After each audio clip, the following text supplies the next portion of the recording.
It's the Paradise Podcast. I am your host, Ryan Michelle Bethay, with my husband, Sterling. What's up? Join us here on Hulu and Hulu on Disney Plus, where we'll discuss each episode with the cast and crew of Paradise. I'll be getting all the secrets from Dan Fogelman, James Marsden, Shailene Woodley, Julianne Nicholson, and Sterling Kelby Brown. Woo!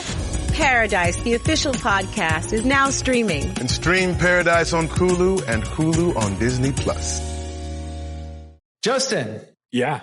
I was wondering what you thought about at the advent of predictive AI, especially like you didn't predict that Terminator would be as bad as you thought it was. And, you know, for those of you who did not hear it, Justin did an amazing spoiled review of Terminator Dark Fate. Yeah. But you didn't predict that it was going to be that bad, did you? No, I did. I failed to predict that. And I wish I had, because I could have saved myself, 2 hours and some money maybe. Some popcorn money. And because there's a lot of technology out there, and you could predict a lot of things with that. Like I could predict, for instance, that you're going to probably drink a coffee and drink a Monster energy drink, probably before like now. You're probably funny because right I'm drinking one right now. That's so strange. See, and I can tell you that AI would do that better. In fact, I will tell you this. We have a guest who's about to predict a whole bunch of other stuff. And it's going to be the most terrifying review of our future that you've ever. It's going to be a dark fate, but it'll have a lot of hope. I don't know. Maybe it won't. But it's going to be interesting because we're going to tell you, we're going to predict the future using AI in the next few minutes. Ladies and gentlemen, welcome to the Marketing Geeks. I'm Andros Sturgeon. And I'm Justin Womack. Here we go. Marketing Geeks. This episode is brought to you by Indeed. Stop waiting around for the perfect candidate.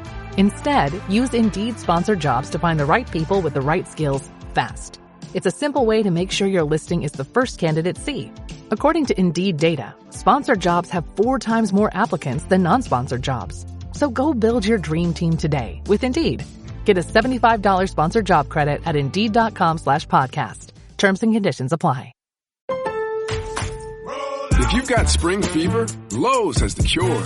During SpringFest, make your landscape stand out with 3 free bags of Miracle-Gro 3/4 cubic foot garden soil when you buy 3.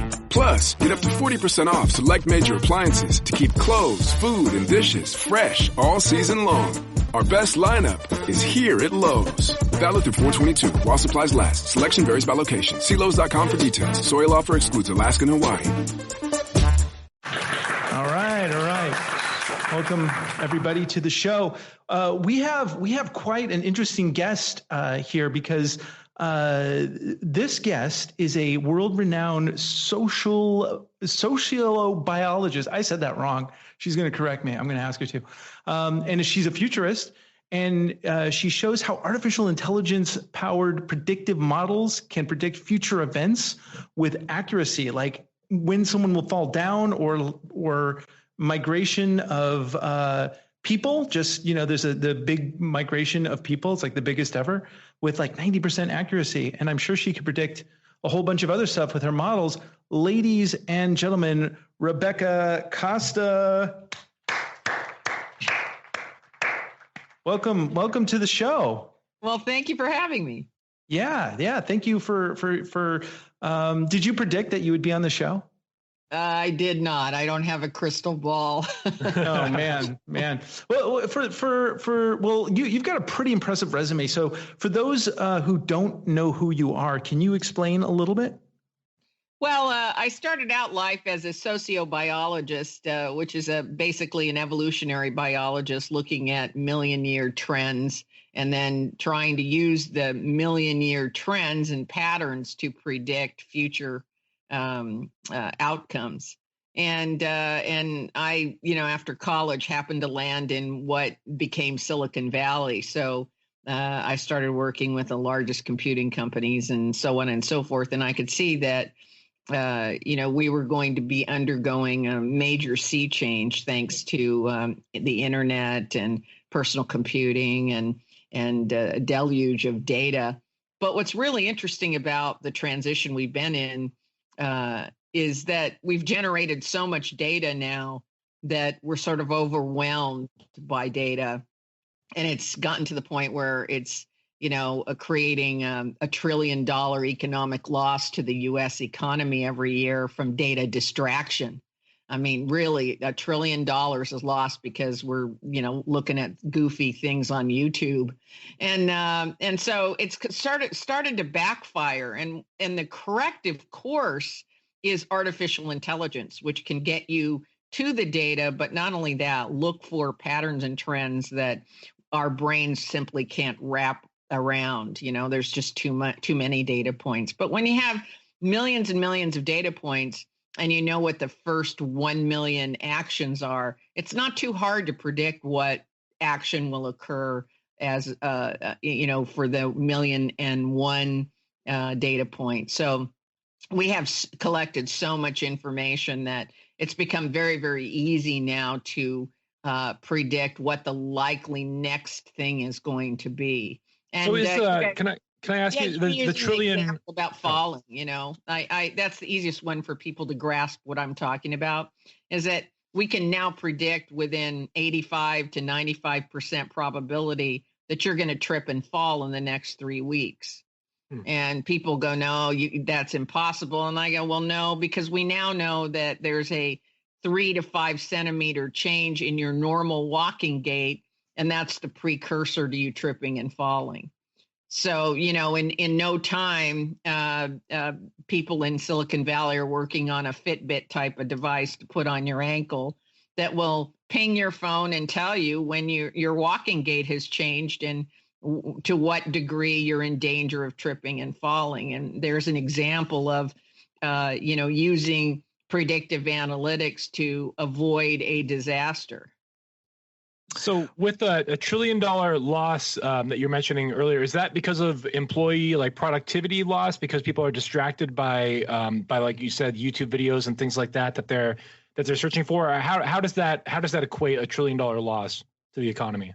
Well, it's really interesting because for 1,000 years, every time communication, got faster and we got more data and we got it faster, it always translated into an economic surge until we transitioned from 3G to 4G. And even taking out the economic data from the global recession, we see that economic growth suddenly slowed. Now, that's kind of a weird thing because when you think about transitioning from 3G to 4G, suddenly downloading a movie on 3G, like a 2-hour Netflix movie on 3G, would have taken 26 hours. When we made the move to 4G, suddenly we could download that movie in about 5 minutes. And now when we go to 5G, it'll be more like 5 seconds. And so you would think that now with all that data that productivity would go, worker productivity would go up. But something really weird happened when we moved from 3G to 4G. We departed from 1,000-year history of economic growth to going backwards. We slid backwards in that transition. And so suddenly all that extra data became distracting. And it backfired, and it's not as productive. And so it's going to be really interesting as we move to 5G, what happens? Was the move from 3G to 4G just a blip? Or now when we get all this massive amount of data that's going to be available on 5G, what's going to happen? Are we going to have even less economic growth? Are we going to go backwards because people are so distracted?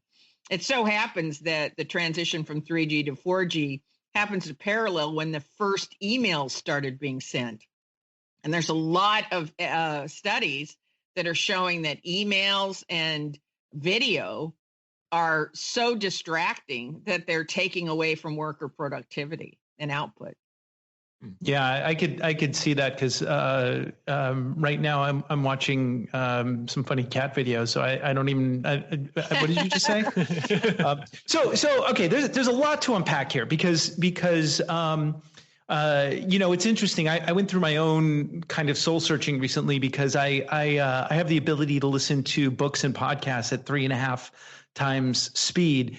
And I can simultaneously also scan Reddit while I'm doing that. So, I can listen to a podcast and read the news simultaneously. And I found that after a while that although I was taking in a massive amount of information into my brain, it wasn't necessarily making me smarter or more productive. And so I kind of changed my behavior patterns around that. Although I do find that draw, especially, living here in the Netherlands and following what's happening in America. I can't, it's like my favorite soap opera of all time. But even still, it's like there's a lot of information floating about. So, and of course, with predictive analysis, you have what happened with Cambridge Analytica. And if, for those of you who don't know, watch The Great Hack on Netflix. It's an amazing documentary that kind of breaks down what happened. So, did you know any of those cats from Cambridge Analytica? Have you done that type of work before? No, but I know other organizations that were doing similar work. They were just one of many firms that kind of got called out. But everybody's working on this stuff. And the thing that I want people to really understand is all the data that's needed to predict human behavior is in the public stratosphere. I mean, people don't have to get into your private stuff to really be able to predict it. People are shocked that in 2009, think about this, 2009 Recorded Future used just publicly available data to predict that Yemen was headed for upheaval and that they predicted the Arab Spring was going to occur. Now, wow. Why? Yeah, I mean, this is incredible, right? So does anybody talk about Recorded Future, who does a lot of work now for the NSA and CIA? And you could imagine, since their predictions have been right on. But they're using, quantum computing, really sophisticated AI algorithms, things that are, beyond the reach of the person on Main Street. And so there are a lot of firms that are doing this. And obviously, network communications has been really slow, but as we move to 5G, which has been designed specifically for machine-to-machine communication, which 4G doesn't offer, we're going to see this, this move that the public may not be aware of. People are not aware of how much predictive analytics is entering into decision-making, not only just in government and defense and things like that, but also in consumerism. I mean, Amazon pretty much is tracking everything that you do, how long you look at something, what offers to make to you to get you to take an action, in this case, to buy something. And even, by the way, and I'll give you a kind of a scary example, which I think the New York Times is, they interviewed me not too long ago, and I think they're getting ready to do an article on this. But judges in the United States are using AI algorithms to determine arraignment guidelines. So, like, come in, and they basically look at your past criminal past, your education, a number of markers, and the judges are relying on these algorithms to decide what your arraignment terms will be, whether you can post bail, whether you're going to be in lockup, how fast to put you on trial. All those things are being recommended by AI algorithms right now. So it's crept into our judicial system.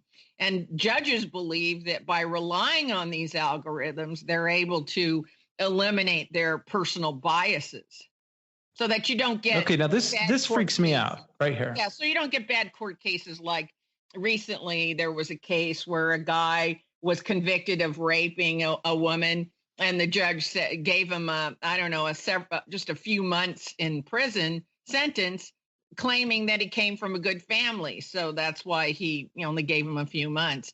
You won't get the idea is that you wouldn't get those kind of biases if you relied on AI driven algorithms. Are you talking about the convicted rapist known as Brock Turner? So I forget the guy's name, but that's his name. Okay. Now this terrifies me because what we're talking about is basically thought crimes. I mean, we'll get to the point. I mean, it's inevitable that there it's like Minority Report. Yeah, that people could bust in your door and say, "Hey, we think that you're getting a little too subversive. Your thought crime is this, so we're taking you in because the AI algorithm has told us this." And one of the things that freaks me out about, AI is that we think that it's like you turn it on and it just like learns, but you got to program it on some level. So there's bias. I've read a lot about how they've done these studies with Google, but there's bias in AI just at the very offset of it, and it learns from its own biases, partly from how it's programmed. So how can we, and then of course you have China, which is starting to employ their own networks, and there's of course social credit system, and they have their own internet. The Saudi Arabia has their own internet. Russia is about to turn on their own internet. And so all of this stuff is like, we have all this data. We're not necessarily becoming better people. It seems to me, it's more a matter of social control that it's being used for. So, I mean, what do you think of that? Well, I think that, per normal, the government is way behind technology and doesn't really have a full grasp of its meaning and isn't prepared to change the laws and act quickly to protect private citizens. You mentioned the movie Minority Report. Let's just take the case of Stephen Paddock. He was the shooter in Las Vegas that killed, the mass shooter that killed all those concert goers and created such a horrible tragedy. We're really good at, when these mass shootings happen, working backwards. And then as we start to work backwards, you could look at every news story and they say, oh my gosh, he was trying to buy tracer rounds that are better for shooting in the dark, the week before, and he bought 30 additional weapons, 2 months before. And then 6 months before, some psychiatrist who should have their license taken away put him on diazepam. But the fact is that his father was a dangerous sociopath, and that's a heritable quality. So, anybody who has a history that has a father that was jailed for being a dangerous sociopath and committing, having a lifetime of crime shouldn't be put on diazepam. But he was put on it 6 months beforehand. He sent his girlfriend away to the Philippines, sent her $100,000, told her not to come. He'd moved back. He'd moved 21 times prior to the event. His gambling pattern was irregular. I mean, I could go on and on. I have 200 things that we could have looked at, that we could have said, this is a human being who is dangerous and reaching criticality. Now, okay, so what if we knew all that? Let's say we monitored all that and we understood all of that, and then he checked in to the Las Vegas hotel and he brought in a bunch of bags and he pulled out a gun and he broke the window and he pointed it at the concert goers. He still could have changed his mind. He could have taken the gun, put it away and said, I'm not going to do that. Mm-hmm. I'm going to go get help. And we believe in that. In a free society, we believe you can change your mind. But unfortunately, with AI models, we're getting better and better at identifying people that have a 99.99999% probability of doing harm to others. And what we don't have is we don't have a judicial system that will acknowledge that and decide what to do about that. Yeah, and that's a tough call, because what you're talking about, if you apply this to people and going in and stopping people, is really, I mean, he's an extreme case, but you're talking about removing free will from the human being. If predictive analysis, because look, on a long enough timeline, you're gonna like go, oh yeah, that guy, I knew that was gonna happen. I mean, we human beings, part of our charm is the fact that we make mistakes and we can learn from them and pick ourselves up. We may be finding out. We may be finding out that free will in and of itself is an illusion. Now, can I ask a question? Because I'm curious about to predict this. For instance, you would have to have access to like psychiatry records that are sealed, as far as I know. I mean, aren't most medical records like under HIPAA compliance? Like, aren't those not accessible by the government? And then also, you'd have to have like private data from the gun companies. There's a lot of like aggregate data here that's not publicly available. That you'd need all this information under one blanket like data source. Gun control would be a little interpreted. Helpful because I mean, like for instance, I mean the gun control issue is a good one because you need a license to drive a car, but you know anyone could just buy a gun and do this. So you would have to be able to control that as well. Yeah. Well, you want, like I said, a lot of these records are public. Somebody posts to a friend on Facebook, hey, yeah, I just went to see my doctor and he put me on diazepam. Does anybody know about diazepam? Maybe it's some record that's out there. Maybe applied for a job and they asked him if he was on any pharmaceuticals, or he applied for insurance and he had to indicate what he was on. I mean, a lot of, we unknowingly, we put a lot of our data out there, and so people can search. I mean, it really, honestly, there's a bunch of search programs where you could just put your name in and I think your age or something, and it lists everywhere you've lived in the past 10 years and your education level and all of this stuff. I'm always shocked. You pay like $7 and all of a sudden all this data comes out. Now I'm a public figure, so I would expect that, but I've put in my kids and there was a ton of information about my kids and I was kind of blown away. Yeah, I mean, especially, there was recently the case where they found that serial killer by matching some of his relatives through a database, and they were able to narrow it down. It was a genealogy database. Yeah, exactly. And so, it's inevitable that all this. You swipe your mouth and you're trying to look for your ancestors. You're not thinking that you're going into a criminal database to be checked against unsolved crimes. Yeah, that's one of the reasons I haven't done it yet. I'm like tempted, but look, I mean, the funny thing is, and this is the thing that really concerns me, especially when you have a company like Facebook, which is really irresponsible with people's data, in my opinion. And it has to do with the fact that we don't know ultimately where this data will end up. I mean, when back in the Stone Age, when everyone had MySpace, people were just feeding tons of data into that. And eventually when MySpace closed down and was sold and then sold again, it eventually ended up in the hands of an advertising company, which just mined it for data. That's all it did. And so it's shocking to me. You're right that people just give away their data and you can't help it. You use a card to swipe for anything. And, I'm wearing a smartwatch right now. I just got it. And believe me, I've been concerned about like, where's that data ultimately going to go? That's, tracking my sleep and my heart rate and where I go and tracking me. So, I can't think about it because otherwise I'm just going to go nuts. Well, I'm not smart speakers in all of our houses. So is it like 75% market saturation right now with smart speakers that are recording our voices? And I have one in this room right now. So, well, you have smart appliances in your kitchen. You have smart speakers. You have Fitbits. You have cell phones. You've got smart meters that the electrical company has put up. I mean, you look, this idea, people ask me a lot about data privacy. That train has left the station. There's no conversation about it. You have no privacy. How do you think we catch criminals anymore? There are videos on video cameras on every building. And with 5G, there'll be antennas on every building. Yeah, and square block. I mean, think about smart cities. They're building a smart city in Toronto right now that has sensors in the sidewalks and all the building walls. So where do you think that this is all going? I mean, one of the things, Justin and I, the way that we earn our living is by. Here's where it's going. It doesn't matter how uncomfortable you feel.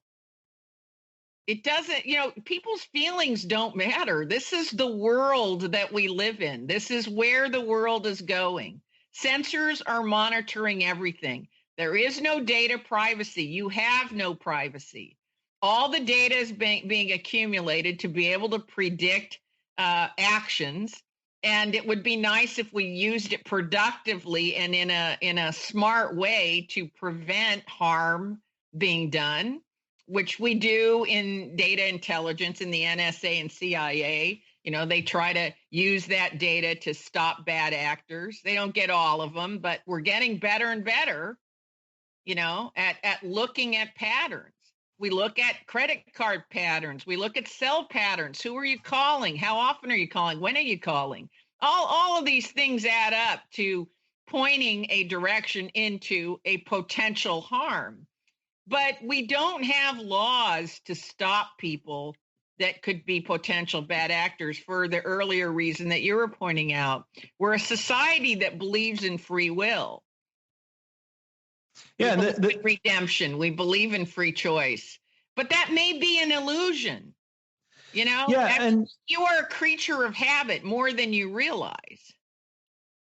Well, this is the thing, because you mentioned stopping bad actors, but the thing that terrifies me more than that is stopping people who use this type of data to do things like sway elections or try to create alternative narratives to something that's happening. So we are complacent with the answers that we're given. I feel that about manipulation. Yeah, which I think is far more of an issue than catching the bad guy. I think manipulation is ultimately, if you have that type of technology to keep people pacified and to stay in power, of course people are going to use that.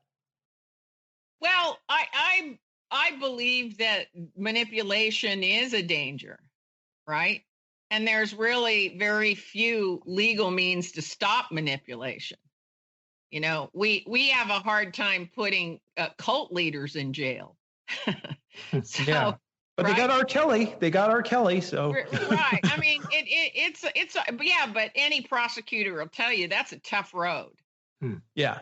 That's a tough road. So how do consumers protect themselves from manipulation in your opinion? Is it just to avoid certain technologies, avoid social networks? Like how do you think people need to protect themselves from this manipulation? Well, I don't think you can protect yourself from everything, but you can make yourself aware that everything is commerce driven, right? And that ultimately, you need time to turn off your devices, your computers. You weren't designed to look at a screen all day and interact with electronic devices so much as nature designed you to be a pack-dwelling organism. And you need to understand what that really means. I mean, technology may be evolving, but humans, in terms of their biological need, what makes them happy, what makes them feel fulfilled. You're in the Netherlands, and that's always, the United Nations does studies, and that's always one of the happiest places on earth.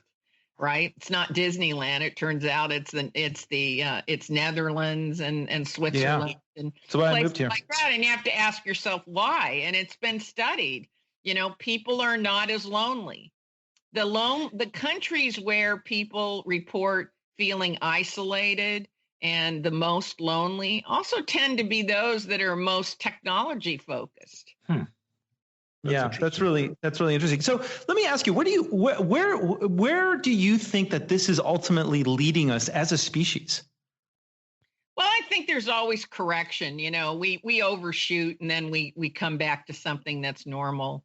I think right now the big danger, and I'll just speak about developed nations like the United States, is that we have a massive rise in suicide rates.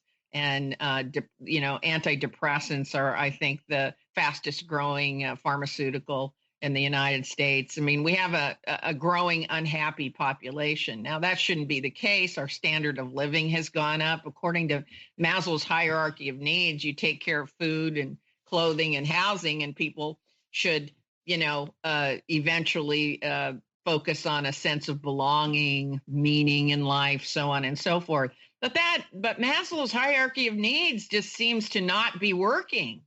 It turns out that the standard of living globally has gone up, and people are more unhappy and miserable and depressed and suicidal and violent than ever before. So we have to really look at, what is the best use of technology. We're like cavemen who just discovered fire, and we're, turning the forest on fire. Yeah, it's true. I mean, it's like a bomb went off. We haven't handled it yet. Yeah. I mean, I could tell you distinctly what my experience has been since I moved here and got out of the system that is America, and how it's changed my life, and in that sense. And I can pinpoint exactly why I wasn't happy while I was living there and what has made my life better living here. And there is a standard of living that has to do, you're right. Number one, like everyone goes out in groups here. It's very, very social, but it's also a small country.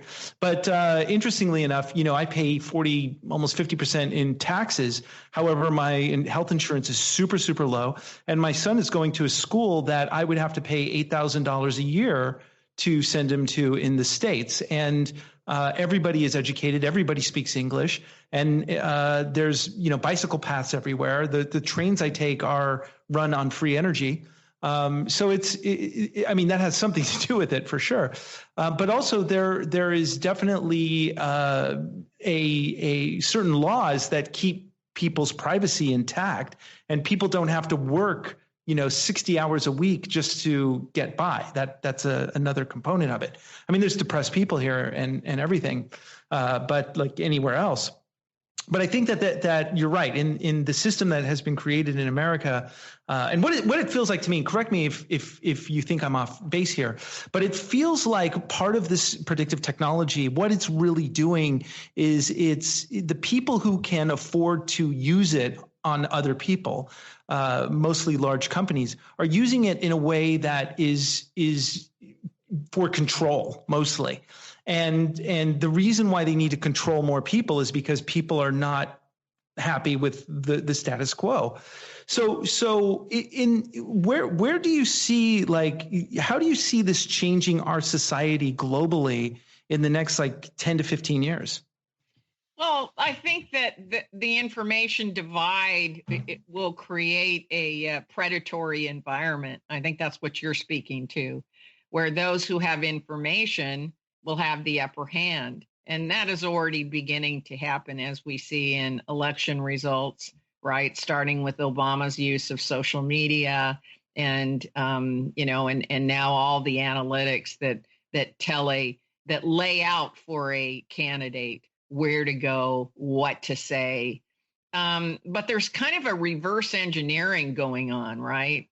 If I know what you'll buy, I go and make what you'll buy. And I only show you the things that you'll buy. So the example that I use is, for a while on Amazon, I only picked blue things, blue shower curtains and blue sweaters and blue everything. And then I noticed Amazon just started sending me everything blue.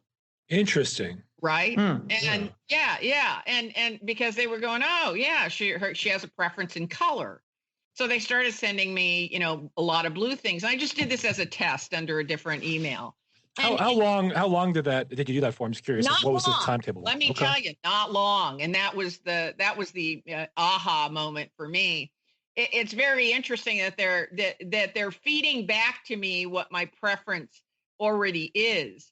So that kind of begs the question of, if you're never putting things in front of people that they might not otherwise consider, what happens? Right? I mean, what happens to your choices narrowing, your growth, your opportunity to try something new? Yeah, and that kind of, you hear that on Facebook, you hear about people being put into echo chambers. We've been hearing that a lot. You're feeding people what they already know, and you're kind of killing the diversity of knowledge, diversity of opinion, diversity of number of different things, because you're giving people what they already are liking to hear. You're giving them what's pleasing to them, instead of giving them a realistic view of all the different things that are out there. Yeah. So how do you see that? But think about media. People are either listening to CNN or they're listening to Fox News, and they only want to listen to those people who share their opinions. They get in chat groups with people who share their opinions. And pretty soon we're just mirroring back ourselves everywhere we turn, whether it's the media, whether it's a chat room, whether it's, the way that we dress, our choices that were offered by online retailers. I mean, pretty soon we're reflecting back our taste. But I'll tell you what, there's no growth in that. Wow, that makes sense, because I was wondering why everyone around me is so smart and good looking. Well, it also seems like that's part of the reason that it feels like in America, it feels like it's more divisive culturally too, because people step outside of that and they do get exposed to other opinions outside of the internet world. And it seems like it's more shocking now because they're so used to everybody being on the same page as them. So when they actually do hear something different, it seems like it's become more of a black and white, like everybody's kind of chosen a side, and it's like there's no negotiation anymore happening. Yeah, tribalism. Yeah, tribalism is on the rise. Yeah, tribalism is on the rise, but tribalism, isn't anything unusual. We've been designed as a tribal species, to defend each other, but it's been weaponized. That's the problem, is that the tribalism has been weaponized now in order to force power positions, essentially. And that's going from, China's social system all the way to the way that current politics are being run in America, and the way that geopolitical opinions are being formed. That's the thing that's terrifying to me. So for me, the only thing that gives me hope is that at some point AI will be leveraged to go, okay, you know what? We have to start working together as a species to solve problems rather than to fight each other. And if we can look at each other as, okay, we're all humans, no one's going anywhere. Let's, go to Mars together. Let's clean up the environment together, and let's look at each individual person as a resource.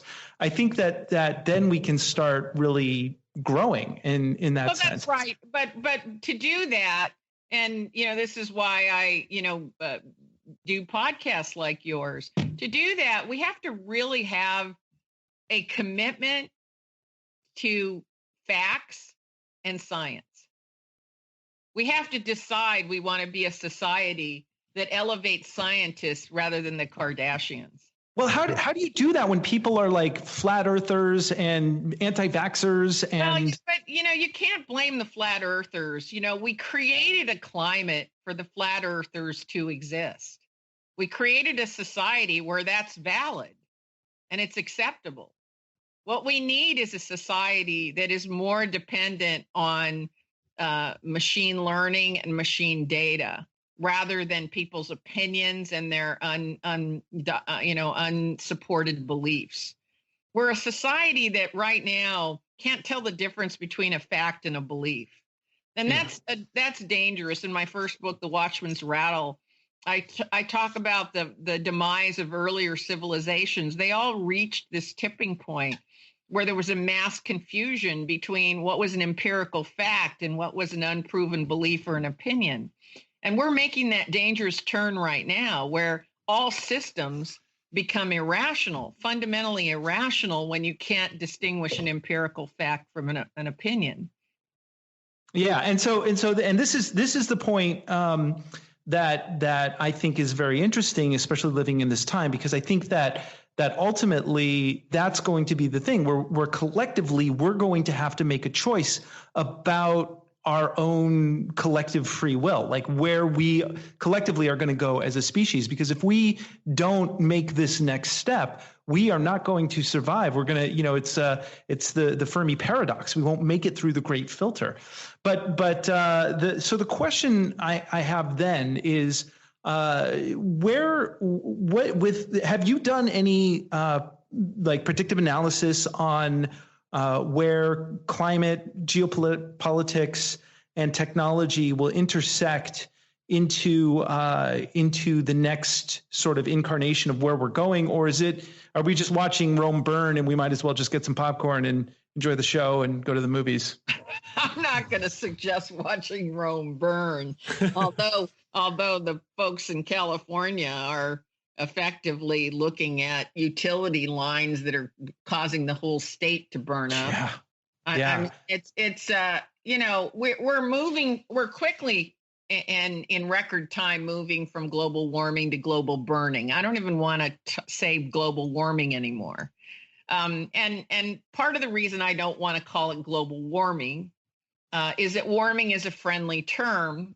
And as an evolutionary biologist, I will tell you that you're biologically not designed to respond to long-term threats. You're only, if I tell you about climate change and all the horrors of it, your heartbeat doesn't even go up one extra beat an hour. Mine does. Whenever I think about Bolsonaro and into Brazil, I go crazy.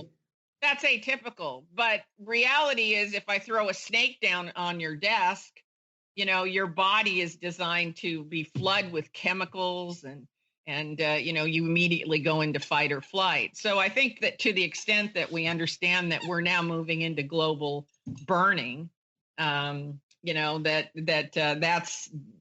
what's going to happen. Now, is it too late to turn things around? I'm of the opinion it is.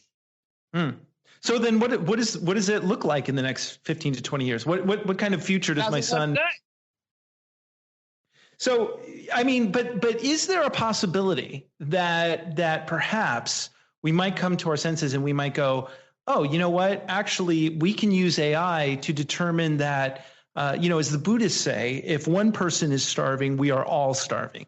And so AI will say, okay, well, we say that we know that in this particular area, these people are starving, and the supply chain that you're particularly using is forcing that to happen. By you eating Nutella, you're making the Amazon burn, right? By you eating at McDonald's, you're making the Amazon burn by the meat that you're eating, or the stuff that's being processed, or the plastic that's going into the ocean. Do you see that we might be able to use this technology to bring awareness to our own actions? So instead of being manipulated, we can go, oh, I'm actually empowered with this technology, so I can turn the dial 2 degrees, and then that person in India is no longer starving. That little girl in Pakistan now can have an education, which is going to have a ripple effect. By me not using this plastic, I'm cleaning up the ocean just a little bit. Or by me volunteering 3 days a year, I can help on these grander scales. Will we be able to use this technology to switch the dial at some point? Or do you see it's just like, that's it for us? Well, it's a complex question. We spent 3 million years developing a frontal cortex that occupies about a third of our brain. And that frontal cortex is what allowed us to climb to the very top of the living pyramid here on Earth, right? And why? Because it allows us to make rational decisions like postponing gratification and doing thought experiments about what would happen in the future, as a result of our actions. And so it can alter our actions in the present. I mean, there's a lot of things that frontal cortex was good for and allowed us to, dominate the rest of the living world. But, let me put it this way. Have you ever eaten a donut? No. What's that? Okay, I've eaten one or two. Why? Because they're yummy. Well, but there's nothing good about a donut for your body. I know, that's why I don't eat them anymore. It's sugar, it's grease, it's carbohydrates. You shouldn't be eating a donut under any circumstance. Why'd you do it? Because they're like a drug. They're short-term gratification. And I didn't know better at the time. Well, are you saying you're never going to eat a donut again? You know better now. I probably won't, actually. And you won't have a beer? I'm allergic to alcohol, I have found. And I also find it, I'm going to be so hippie here, but I find it such a lower vibrational drug that when I ingest it, I just can feel my whole energy and life force dropping. You missed my point. My point is you do a lot of things you shouldn't do. Oh, yeah, that's true. Right? You know better. Maybe you buy something, a car you really can't afford, but it's the cooler car. Maybe you eat a donut. You should never eat a donut. There's no rational reason to ever eat a donut or a cookie. You do a lot of things that you probably shouldn't do. You've got the data, you've got the information, but you do them anyway. So it's a complex question that you ask. You say, hey, we have this technology that could solve these problems. We have the advanced information. We have AI. We can do models of what the coastlines are going to look like, in the next 5 and 10 years. As global burning takes hold, we can do these AI models, and they're pretty, they're getting more and more accurate. Yeah, the earlier projections weren't exactly right, and everybody gets, stuck on that. But we're getting better. We're getting more accurate, those things. So what happens when we have all the data? Well, I'll tell you what's going to happen. Either we're going to pay attention to the data and change our behavior, or we're going to eat donuts. Well said. Well, I mean, and that's the thing that I find interesting, because, like, for instance, my wife and I just made a choice recently where we have decided not to take my son to McDonald's ever again, because he loved it. Of course, it's like designed for children, but we went there and everything is like prepackaged in plastic, and the toy is like plastic, and the toy is just going to end up in landfill. The plastic wrap is going to end up in landfill. The meat is grown in the Amazon, which is being burned for that meat.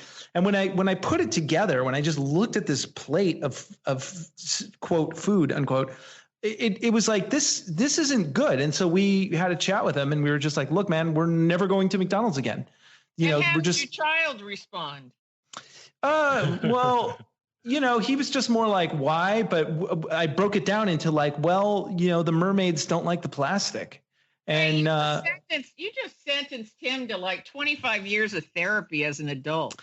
Oh man, I'm sure he's going to go to more therapy than that. Like that. Everybody else got little toys and got to go to McDonald's as a special treat. But my parents were worried about the Amazon burning. Yeah.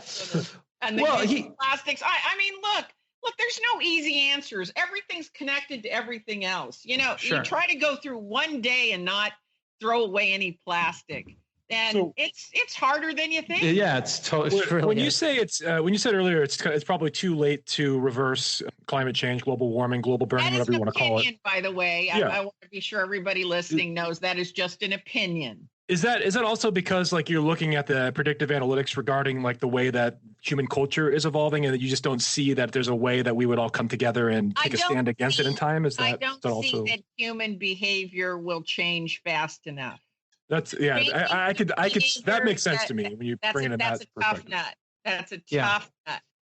And it is kind of interesting, because I also feel though that we also have the ability to collectively switch something quickly, like the way the Berlin Wall just kind of came down, because it was like, well, this just doesn't work, and it just the Arab Spring is the same sort of thing, where there may be a point where Facebook is just suddenly a ghost town, because people are just like, what, this sucks, and there's a new technology, and it just stops. Or people just collectively go, we're going to stop being a patron of this particular industry, like Amazon, because we suddenly collectively know it's not good for the environment. And so Amazon either has to change its business practices, or it goes out of business.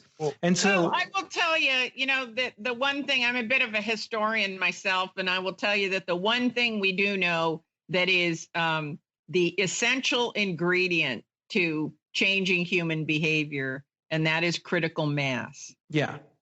Once you tap into critical mass, you can change human behavior. And there's always hope that could happen. I mean, the United States did not get out of the Vietnam War until Dan Rather brought news footage of the Vietnam War right into people's living rooms. And once that happened, mothers and fathers got out in the street with their kids and protested. And that's how we got out of the Vietnam War. Same with civil rights.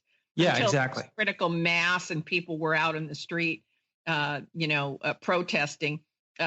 So you have to have critical mass to have social change. And until you have that critical mass, there cannot be any. So if this is where I kind of part company with a number of my climate change enthusiasts who look down their knows that the flat earthers and the Donald Trump supporters and, and the Rick Perrys of the world, they want to judge them and call them names and all that. And I'm going, hey, that's not the way you build critical mass. The way you build I don't know. I'm more than happy to call. You must recruit, not alienate. Yeah, but I'll call Rick Perry an idiot any day of the week to his face, even. Well, I would rather recruit Rick Perry. Well, yeah. I have a question though, because one of the things that you've done in your career also that we haven't really talked about is you worked with companies like Hewlett-Packard, Apple, Oracle, and you were using technology to come up with disruptive trends. Do you see anything to disrupt Facebook or Amazon like on the forefront, or is that just like not there yet? Like what would you say in those regards? Do you see those companies ever being disrupted in the near future? I do. This is where, I was talking about 5G a little bit earlier. 5G is going to allow machines to talk to other machines. And so it won't be so much people talking to people on a Facebook or a Google. And so I kind of think that their time will come, probably not immediately, but probably in 4 or 5 years. Mm-hmm. I'm sorry you hear that little squeaking in the background. I've adopted a 4-month-old pup. Oh, how cute! What kind? Yeah. I am trying to keep him from jumping all over the computer here. I was just telling Justin that I read on Facebook someone actually made a mock laptop that they put on their desk for their cat to sit on. I need that mock computer, and I need a couple of mock arms and hands and legs. Oh, that's. Yeah. Machines talking to machines. How does that work to disrupt Facebook? I'm not making the connection in my mind right now. So can you just kind of explain how machines talking to machines will be disrupting the way that humans talk to humans on social media, and like why that's different? Well, it's a little bit different in that we're going to buy. Humans are usually many times the middleman. Between machines and machines. So to give you an idea, like let's say that you and I are both in autonomous cars. Mm-hmm. And I'm telling my autonomous car, hey, I've changed my mind. I want to stop by my house, pick up a jacket before I head to the theater or something along those lines. It's interesting that when 5G comes into existence, that the autonomous car will be talking to other autonomous cars and will be talking to traffic direction signals, right? So it will be anticipating where the traffic is, how long it will take. It will be telling the cars to the left or right, hey, I have my passenger changed their mind. I'm moving one car ahead of you. All the cars moving on the road are going to be talking to each other. It won't be going through me to tell my friends, hey, I'm going to stop by and pick up my coat. As soon as I tell my car I'm going to stop by and pick up my coat, it would immediately notify my friends who are also in autonomous cars, hey, Rebecca's running 5 minutes late according to traffic and, between here and her house and the theater. She'll be there in 5 minutes. She's running a little late. She's going to pick up a jacket. And I won't call them or anything. My car will notify them on their little cell phones or devices. Now, this is something that I actually, this is exactly where I think that we have hope as a human species, because what I see as a possible outcome to our time is that there comes a moment when basically everybody collectively is like, you know what, the money financial system is really screwing the planet. And we can switch to Bitcoin collectively in just a few weeks, right? Because all merchants would just have to start taking, maybe not Bitcoin, but some other cryptocurrency, which kind of changes how the finances are. If all of a sudden there was a 5G network that was completely free for every single person on the planet, that was unfiltered, governments wouldn't be able to censor, and we wouldn't have to worry about paying for our phone bill or internet bill. We can use AI to collectively see in real time what's happening with the environment, how what I'm doing is affecting the environment and people around me using certain AI algorithms. And if all of these things were switched into place, like using blockchain for voting, for instance, so we can see when I cast a vote, I can see exactly where my vote goes and how it's counted. And yeah, 5G so really does need to be in place for blockchain to work. And there's no reason we couldn't use blockchain in voting. You're absolutely right. It needs to happen. It's a secure, immutable ledger. And I'm just using that as a list of one of the technologies that are available to us. You know, if there was a smart grid in every single neighborhood in America, we would no longer need to, you know, fight wars that involved getting oil, right? Because we have free energy. So my point here is that what I see as a possibility when we are really we are right now at this time faced with the fact that you know, even the immigration crisis that's happening in America, it's happening because people can't grow food anymore because of the way that the climate is burning, as you say. So people, they have to move in order to feed their families. So what I see is a situation where we're using technology and we're using this data to suddenly switch how we are interacting with each other and the world. And that could happen almost instantly. And when that happens, we can start building together rather than fighting each other for resources. I feel optimistic the way that you do, but what I think has to happen is we have to have leadership that uses the data. Yeah. Instead of understands the technology. You have to have governance that understands technology and understands how to use the data for more than just gaining power and manipulating people. Absolutely. But for doing good, you know, for solutions. And so once we have leadership that's taking the technological advantages that we've developed and converting those into assets for the greater good, then we've made a true transition. Yeah, and I think we don't have that leadership. Yeah, but I think everybody's asking for it, and a lot of the protests and a lot of the anger that is, you know, in the world, like, you know, the way that people are suddenly. I read a lot of Reddit, and people are really mad about, like, Jeffrey Epstein. Like, this is a travesty. They're mad about how they feel like they're getting ripped off and they're being forced to live a lifestyle that they're not really happy with. This is what's causing a lot of the depression. And I think that there's going to be a moment when people collectively will just have had enough, and there'll be a solution available that people will just jump to.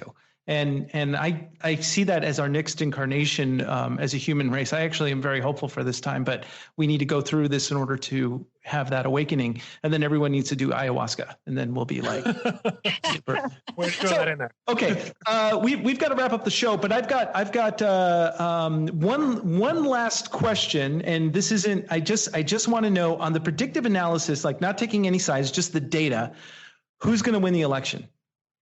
You really put me on the spot here. No, it's just you ran the thing just like whatever. I mean, you're not taking a side. It's not your opinion. It's just from the predictive analysis that you've run, the models that you've run through, the various people that you know. Who do you think is going to win? I think Trump is going to win personally.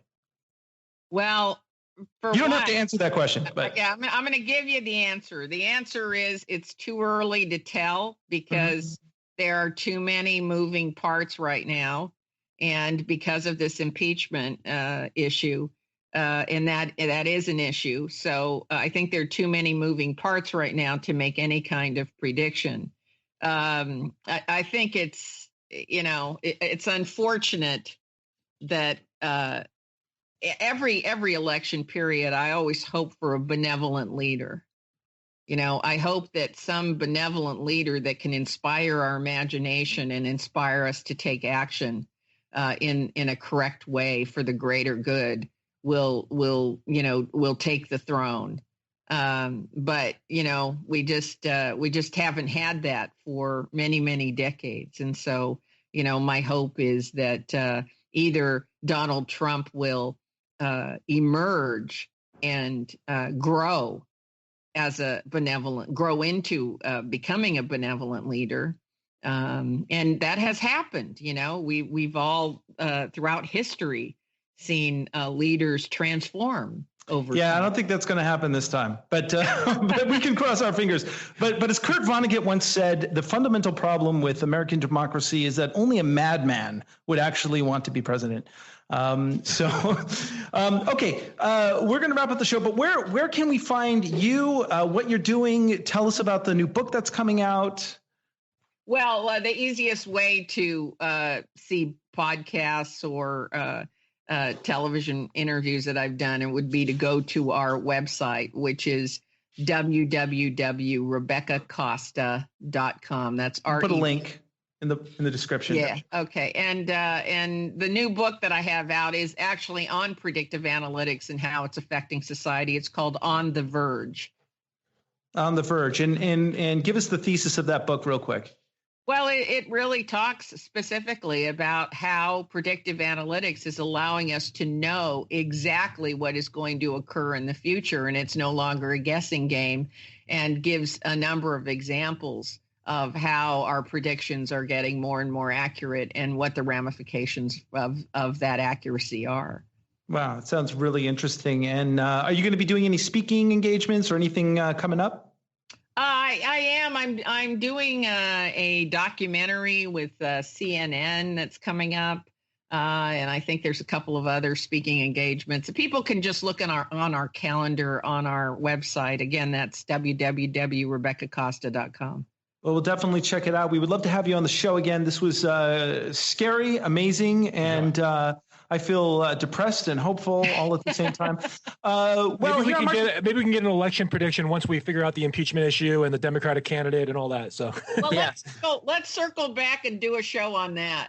Oh, I would love that. Well, here on Marketing Geeks, before we leave, we always like to talk about what we're most geeky about.